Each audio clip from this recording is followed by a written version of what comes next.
Truth in plain sight.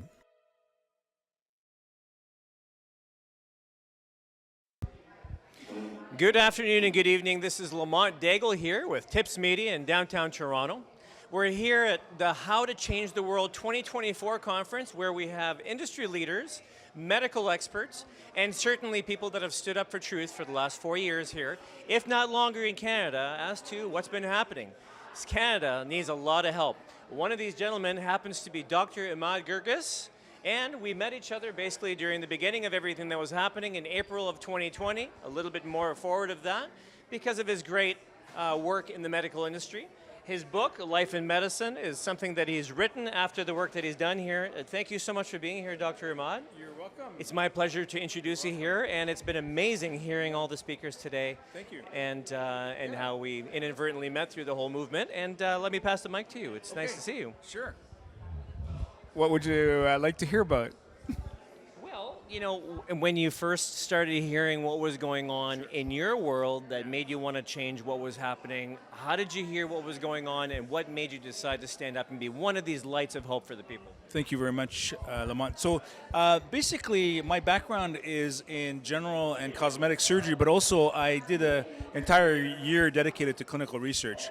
And during that year, I learned critical appraisal, ethical publishing of papers and designing studies, and was really honored to publish about 10 papers in peer-reviewed journals. So my mind was always like critically thinking. So when I looked at something, I was like, what's the evidence for that? Is this real or is it BS? So in 2020, when the World Health Organization announced that there's going to be this pandemic, this COVID pandemic, initially I paid attention. I was like, wow, okay, this looks very serious. They got all these Chinese falling over dead in the streets and body bags everywhere, and Italy, hospitals overwhelmed. And then I kind of started tracking it, and I was seeing that it wasn't happening like in Canada. They were trying to build it up as something horrible, but the reality was that hospitals were not overwhelmed. People like Mark Trozzi came out and said, this is fraud. Like you guys are saying in the media that the ambulance is lining up and people in the ICU, and it's actually, if anything, less viruses we're seeing emerge than we did the last year. So right off the bat, I'm thinking, oh, this doesn't sound legitimate. This doesn't sound credible and honest. And then I started doing a deeper dive, looking at the PCR test, and I started looking at the history of the PCR test, and listening to the designer of the PCR test. And as he's like, that's not supposed to be a diagnostic test for any coronavirus. It just detects genetic particles. And when I realized they're actually turning up the cycles in order to get more positive tests, that's when I realized, okay, this is blatant fraud. This is not a legitimate endemic. And then it went on from there to all these rules I started making up about isolating perfectly healthy people, closing down businesses of perfectly healthy people, shutting down schools, shutting down churches. And at that point I was like, there's something really... I'll just let that pass.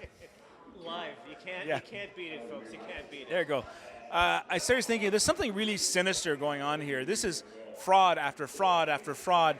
And then how aggressive they were at attacking people that questioned it. Like, for example, Adam's Barbecue, just trying to feed his family. And down the road, Costco's got hundreds of people going in there, and they go after him with 20 cruisers and horses, and they board his business. They put him in handcuffs.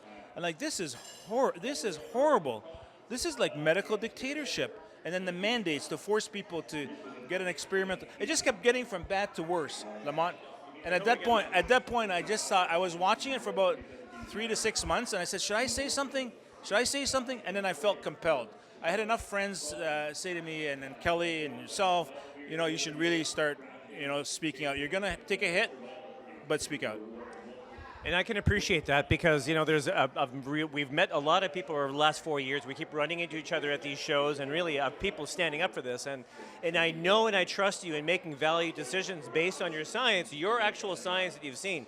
Because when we spoke at the beginning of all this, you took a good number of months to figure out exactly how to do this properly. You knew there was a problem right out of the gate.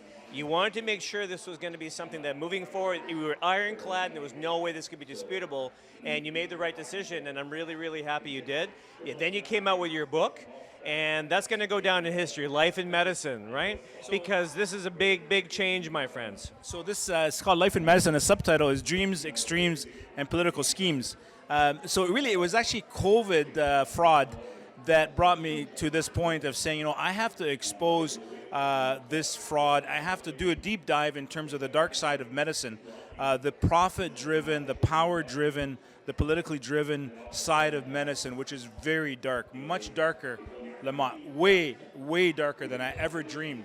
And the thing is, today I talked about, the programming of a doctor and how that's very purposeful to, build up doctors as the only ones with authority on health, discredit anybody else that questions organized medicine and big pharma. And then I realized that this is all purposeful and it's all very sinister. Yeah. Very sinister.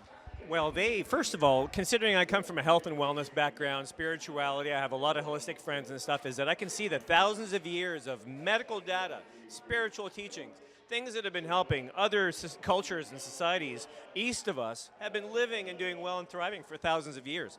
How come all of a sudden, for 300 years, we're sitting here questioning people that only want the best for their people? Patient, heal thyself. Patients, should depend on their doctors to do no harm. The Hippocratic Oath. See you tomorrow. And, this is amazing that you've been able to stand up for this, because this is why I love and I trust you, because I knew that you made the right decision, and you took a hit, and you knew you took a big hit, man. There's a big chance. Yeah, for sure. I mean, the first time I spoke, I think you were there, is Dundas Square. Kelly was there in the audience, and there was like a big turnout. That was like 5,000 people. Yeah. That was a big super spreader event, that one. Absolutely. And I remember feeling the honor of being able to share some of the expertise that I had about medicine and how to evaluate truth in medicine and what public health is trying to say to us that's not real science. And I remember literally within 5 days of that, Lamont, within 5 days, there was a fraudulent defamatory article in Barrie Today. 5 days after I spoke, I don't think it was a coincidence, the College of Physicians and Surgeons gave a Barrie reporter 6 false statements about me. Horrible lies. They said I lost my license, I've been under the disciplinary board for a number of years, and then they retracted it when my lawyer called the college and said, what the heck are you doing? This is all lies. And they said, oh yeah, they said we accidentally misspoke and we apologize and we'll put in a retraction. So they put in a retraction, apologized for 6 errors that they made in this article, but the damage was done. And there is a defamatory lawsuit ongoing because you can't do that to somebody. Just make up stuff. They just made up stuff. No. We're very much in the middle of a cancel culture, which I'm sure you understand now. And quite frankly, I don't think people understand what cancel culture is until you are a victim of that in the world. And it's prevalent in society, and we're going to do our best here, because you're not just fighting for medicine. You're fighting as a good man. You're fighting for truth. You're fighting for the families. You're fighting for the reality of what people need to figure out on their own. And now you're a people's person. And now you've got this great book. We're going to be watching your climb in the world, where you're going to be one of the guys in Canada that stand up for truth. And I really appreciate you being here, my friend. Thank you very much. It's my honor. Thank you. Lots of love. And likewise, I have a lot of respect for you and what you've done. Wait, say that a little bit louder. I have a lot of respect for you and what you have done.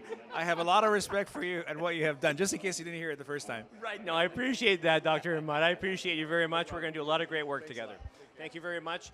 Tune into the show Saturday tonight. We've done a very good job. Tomorrow is going to be some great content. Stay tuned. tipsmedia.tv. You'll be able to figure it all out with us. Follow Truth in Plain Sight, bringing truth to light in unbiased, nonpartisan, factually founded reporting worldwide.